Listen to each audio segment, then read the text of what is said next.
everybody. I'm Vera Stewart, and welcome to the VeryVera Show. You know, I love when special guests come on. It's always a lot of fun when I have someone as passionate and enthusiastic about cooking as I am. Chef Troy Gagliardo is with me today, and Pseudo Southern. That's right. Chef Troy, you got to tell us what's going on here with the name of your cookbook. Well, Pseudo Southern, it doesn't necessarily mean like fake Southern food. It just means I'm putting like twists on some Southern classics. So, you know, the book came about. I have a Southern side to my family and an Italian side to my family. So I kind of got the best of both worlds, so I kind of mashed them up. Wow, mashed them up. That's a good analogy as well. Well, we're going to do some things from the book and also some other things that you just wanted to get creative with today, but I want to welcome you here from Charlotte. You're also on TV in Charlotte. Tell us a little bit about that. Yeah, I'm on WCCB Charlotte. Have been, just started my 9th year there.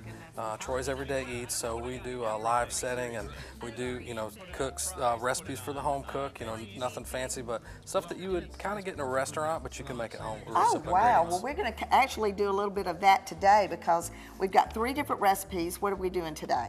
Well, we're going to do, you know, to kind of pay homage to both sides of the family, we're going to do a Hoppin risotto. So we're taking a classic Southern dish like rice and beans or rice and peas, right, and we're going to turn it into something Italian. We're going to cook risotto in the risotto style. Wow. We're going to top that with a chicken, a buttermilk fried chicken that we're going to use a Dry-Brined, and then toward the end we're going to do a Bourbon Molasses tiramisu. Did you say tiramisu? I did say. Well, I said bourbon first. Oh, okay. Well, that kind of went in one ear and out the other, but this looks great. So where do you want me to kind of prepare this dry brine? Right. And you know, I told you, I Googled this because right. I thought, now the last thing I need to do is go on the air and say we're doing a dry brine, when to me, brine, I'm filling up my sink with water and right. I'm throwing the whole chicken down there. Yeah, and you can do it that way, but you know, you got to start with the hot water and then you cool it down and all that. So we've just removed the water and it has the same effect. So essentially we've got salt in there. Okay. And then we're going to add some sugar and then the flavoring. So we've got a little bit of black pepper. Okay, and that was a kosher salt. Kosher salt. Just regular granulated sugar. Table pepper, and then crushed red pepper for a little bit of heat, and then some paprika. Okay, and that's going to give it a real good color and some smokiness, kind of add some smokiness to it. Now these flavors are going to penetrate the meat, so they're going to get in there. Fresh thyme, which I love fresh thyme with chicken. Oh, absolutely. And then hot sauce. Now you say, okay, it's a dry brine, but you're adding something wet to it. So this is going to help it stick to it. Oh, and like I said, all these flavors are going to get inside the chicken. Well, you know, everybody has their own little thing that they love to do, but I certainly recommend that, you know, taking into account the fact that you put a little bit of liquid in there is going to make it adhere to the chicken a little bit better too, right? That's exactly right. And it's also going to kind of start breaking down some of the salt and some of the sugar. And doesn't it smell great? Wow. And that's going to get right in the chicken. Going right on the chicken. Now we're using some boneless, skinless chicken thighs, and you know, these are, you know, hormone-free, no antibiotics, all that fun stuff. You can use with the skin on it, but I prefer it without, and I'll show you later on, you know, the importance of the steps of breading to make sure you got that nice, because when I think about fried chicken, I think about this nice crispy crust. So if you don't have, you know, the skin on it to help with that, then you've got to kind of coerce it into being crispy. Well, now, if somebody wanted to use chicken breast, can you do chicken breast with this recipe? You most certainly can. The reason why I use chicken thighs, number one, they're moist. Right, that would be my preference. You have a little more margin for error with chicken thighs. You know, with the breast, they're going to tend to dry out on you just a little bit. I'm so glad you said that, and let me tell you why. Because all those years in catering, when we would be on a budget where we had to do a chicken breast, I would get so nervous about that dish. So you're completely right. That natural moisture in the thigh really works well. And you have different muscles in a thigh too. You know, you have the different, it's not just one solid muscle, so you know, they're all going to cook at the same rate, but you can have these different textures. So now what we're going to do is you would put this on in the refrigerator for at least 12 to 24 hours. And that's what we did. And then we got ready for you. This is what it looks like when it's done. Now you can see. God, it has really gone through it. Now what a brine does is it actually rehydrates the cells. The salt and the sugar have this, I'm not a scientist, but they have this reaction to where they rehydrates the cells. The salt and the sugar combine to do this magical thing. And what it is it's actually pulling moisture out, but it's adding more to it. And we want to put some of your seasoning in that dredge too. You know what? right? I'm so glad you said that. I know, that's what we're looking out for each other because I love this seasoning. A little bit of, it's got oregano, black pepper, a little bit of garlic, some cayenne, some coriander in it. So we'll get that all mixed up. We're gonna re-dredge that. Okay. That other one. Now I didn't rinse the chicken. So you've got flavor on top of flavor whenever you're cooking. You've got to make sure you get those layers in there. So we'll get this dredged and get it in there. Well, we're gonna keep working on dredging the chicken. Then when we come back, we're gonna start frying. We're gonna get started on this Hoppin John risotto. I cannot wait for that. So come back with us in just a few minutes.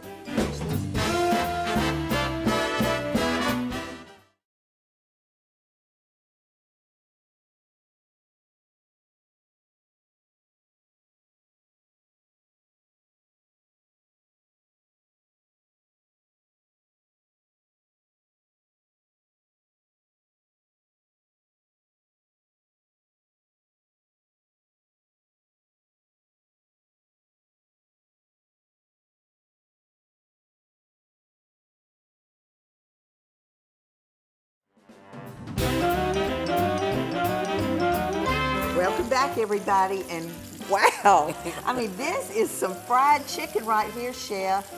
While we were away, you got the brined chicken that you had dredged in the flour, and then you dipped it in buttermilk? Buttermilk, and then we went back into the flour, and you can see how thick that crust is on it. It almost looks like there's skin on it, right? Yes. You know, and it's hard and crispy, and it's gonna be perfect for this dish. Oh, man. All right. Well, now we're going to get started on the Hoppin John, right? Okay, right. So we'll walk over here and...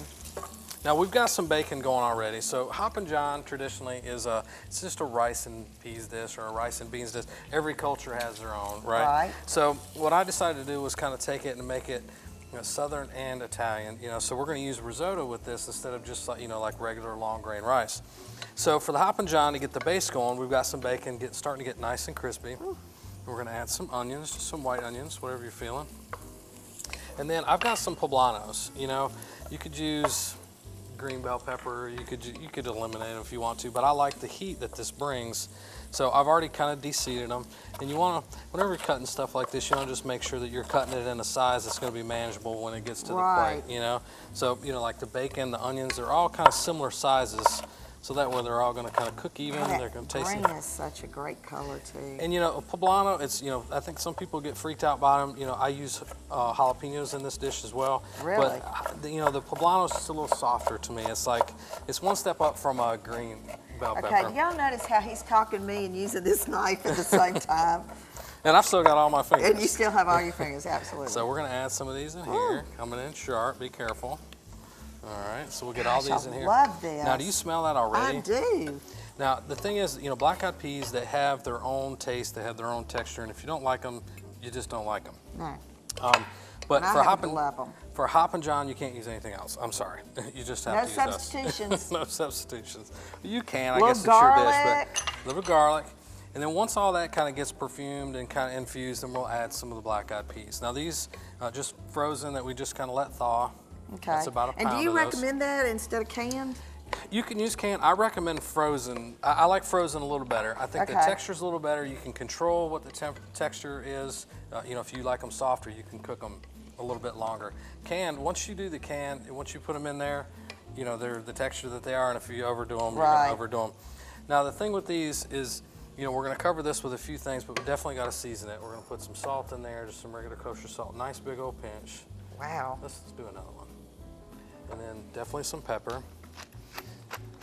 Now, between the smell of that fried chicken over there and this. Okay, now just think about this going with that. So the way this whole dish is going to come together, we're going to use risotto, which is a technique. It's not a rice. We're going to use a boreal rice, or you could use carnaroli rice. So it's not long grain rice, but it's cooked nice and slow with liquid, and it gets nice and creamy. So we're going to have this with the chicken, and then we're going to top it all with the Alabama white sauce. Which, if you don't know what that is, you definitely got to stay around and figure it out. Okay, so that's right, because we're not going to tell you now because you're going to stick with us.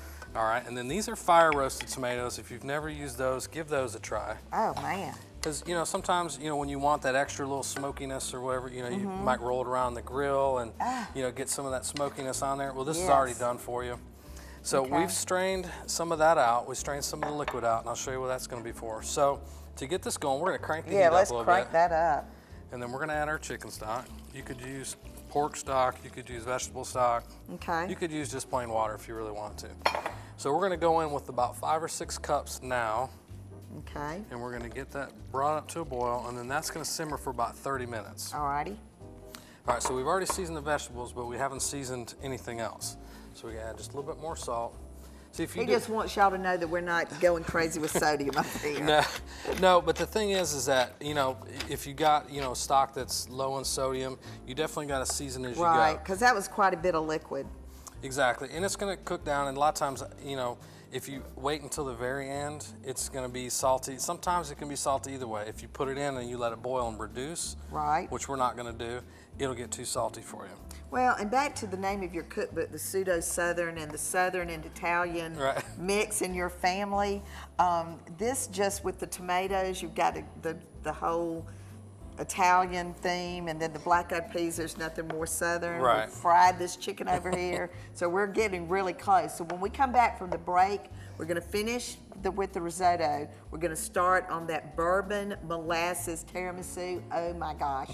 Definitely some pseudo Southern going on in this kitchen. So come back with us in just a few minutes.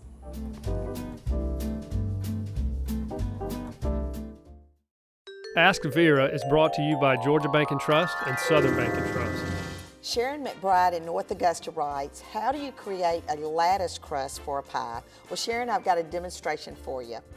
Using a pre-made or handmade pie crust, take a pastry cutter and cut 1/2 inch strips. Then take the longest strip from the center and space those about 1/2 inch apart.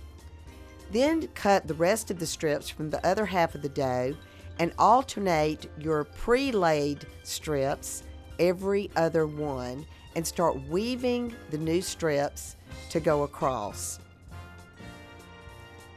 Once you've finished the process and you have even distribution throughout, you want to press the edges down and then cut the excess with your pie cutter. Sprinkle with a little bit of granulated sugar, place in a preheated oven, and you have the perfect pie. Sharon, I hope that answered your question, and if you have a question for me, send it to askvera@wjbf.com. Want to remind you that the Fireside Outdoor Kitchens is doing cooking classes every Tuesday from 6 to 8 and every first Friday for ladies' night only. Go to register at firesideoutdoorkitchens.com.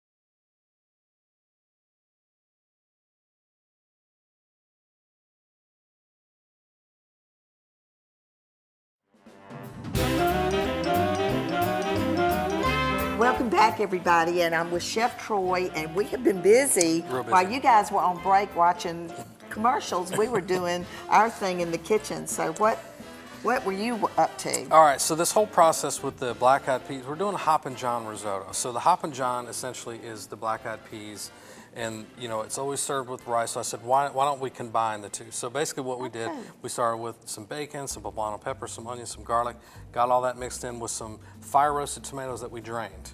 So we took the juice that we drained from the tomatoes and put it in here. We took out some of the liquid because now it's flavored with all the black-eyed peas and all that. Now that we're using for our liquid for our risotto. Now risotto is a process. It's not, everybody thinks, you know, not everybody, but people think that risotto is actually the rice. The rice is arborio rice or carnaroli. It's a short grain rice that's really starchy. That's where all this creaminess comes from.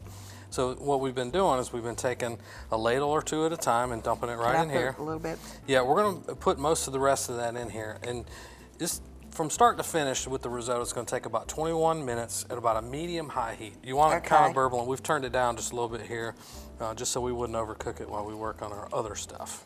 Okay, but now you told me a wives' tale. You're gonna make Why me tell did a this, right? husband's tale? Well, because it's probably not true. Maybe I don't know. Okay. Touche. All right, so risotto, there's a wives' tale that you can only stir it clockwise. Y'all write that down. So, and I don't know what happens because I've been so scared to ever go counterclockwise that I have a spoon at home that's actually slanted That is from me crazy. being right. I want you to take a picture of that when you get back I will. and send that to me. That's crazy. Okay, so we can let that cook because I'm dying Right. to get started on the dessert. I just want to add just a little bit of salt to this because we haven't seasoned this at all, and just a touch of pepper, and then we're just going to let it hang out. Simmer down. And ready to go. All right. All righty. So I was busy during the break with this filling that is unbelievable. Cream cheese that I fluffed up really well. Then we've got granulated sugar, dark molasses, almond extract. What am I missing? Touch of cream. A touch of cream and this nice creamy mocha colored filling. Right, and there's a these touch lady of bourbon in there as well. Oh, right, that's Jack right. Daniels. Right, okay. So this is our bourbon molasses tiramisu. So pretty traditional filling, right? You know, and that's going to be nice and soft. We're going to put this in the refrigerator to get all, you know, formed up. But we've got to do these layers. Now, the lady fingers, essentially, it's just a cookie that's a hard sponge. And Fresh Market always has them. Always has them. So what we've got here is some cold coffee, some dark molasses. Get this. Here's my Here, little I'm handy tool. I let you love do to that. use this. I don't think I've ever seen a I kind of spatula made a that mess small. on the counter when I was doing the filling with this, but you said it's not cooking if you're not making a mess. That's exactly right. Now see, that's the good stuff because it's nice and thick. So we're going to add the bourbon to this as well. So this is our liquid that we're going to dip our ladyfingers in. So we'll get this all mixed in. So there is a little technique to the ladyfinger thing, and you know I learned this just by working at a few Italian restaurants and kind of Golly, playing that around. smell, I'm getting a well, little I smell woozy bourbon, here. so I automatically think it's like dinner time or something. So we'll get this going. And now all that's mixed in. So, and it's strong. Now don't think it's going to be too strong because all this, the cream cheese is going to mellow it out. Right. All right. So what we're going to do is we're going to take a ladyfinger, and there's one side sugar and one side that's not. Okay. All right. So I always start sugar side first. I drop, flip, and pull. Okay. Because if you go any Sugar more than side that, first. Sugar side first, drop, flip, pull. Cool. And then let it drain a little bit. Because if you go too much farther than that, And you as want sugar side down sugar side down. on the first layer, and I know this might just be some of my stupid rules, but that's kind of how it works. Oh. Drop, flip. I don't want to, if you've been pull. doing it and it's working, then I don't want to mess up. And this is an 8 by 8 inch pan. Right. And you're going to have 12, so a pack of ladyfingers comes 24. So this works Okay. out perfect in the 8 by 8. You're going to have 12 and 12, 12 on the bottom, 12 on the top. Here, I'll tell you what we're going to do. We're going to turn it. Here. Turn some of those around. Okay, so we're good. And Here, while we'll do you like this. finish that, I'm going to start this layering because this is just going to spread, right? Yep, it's going to spread on And the we're top. going to use half of this on it and just spread that around, and then Right. we'll do a completely second layer. And it doesn't have to be complete, you know, completely half and half. Decadent, for sure. Unusual, absolutely. So we're going to keep working on this. We're going to be busy again. No taking breaks right, no here break. at the Very Vera Show. So we're going to keep working on this, and when we come back, plating and because you know you're the guest, but I'm the one that gets to Right. taste today, and tasting. So come back with us in just a few minutes. Oh, this is going to be great.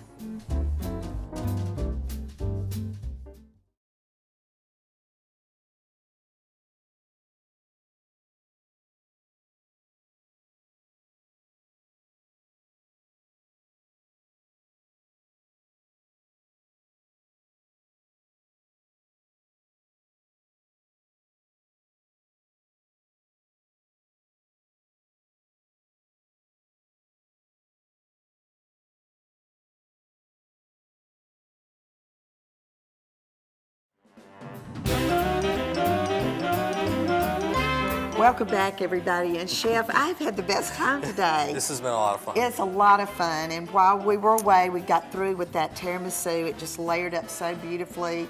I just cannot wait to try that in just a few minutes. And then you made a Bama sauce. Right, to go on top of that. So what goes in that, it's real simple. Nothing I do is overcomplicated.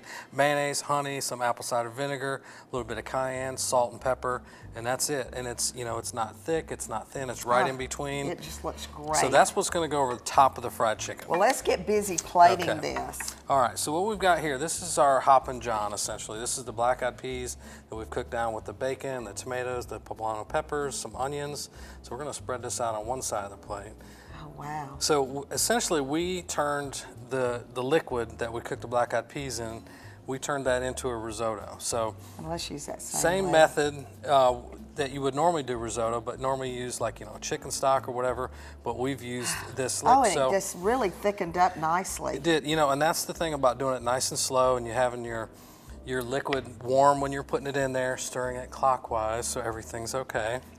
So we're gonna put that down. Put that down. So now this is a man's plate. Now I know I'm plating this for you, but this is a man's portion. So these were the chicken thighs that we fried. We did the dry brine on them. Right. And that was, you know, salt and sugar and some thyme and some spices. And does this go next? That goes on top. We're just gonna drizzle a little bit of that over the top. So once we dry brine it, we put it, floured it, we let it sit for a little bit, right into the buttermilk, back into the flour, into the oil, and it's A little crispy. bit of spring onion chives on top, and then I want to suggest a little bit of the hot paprika from the salt table to go on top of that. And now we're going to come over here to this tiramisu. All right.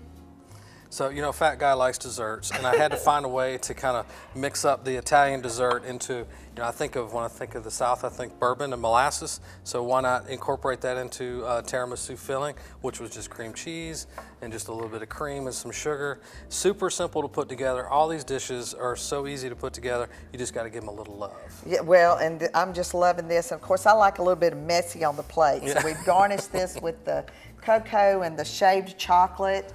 And I love the place setting today from the cottage shop in Savannah with the mat, and that's actually a towel that I've used as part of my place setting there. So we're going to sit that there, and that is a man's portion, and I know many men in my family that would enjoy that. But I want to say again, thank you so much for being with us.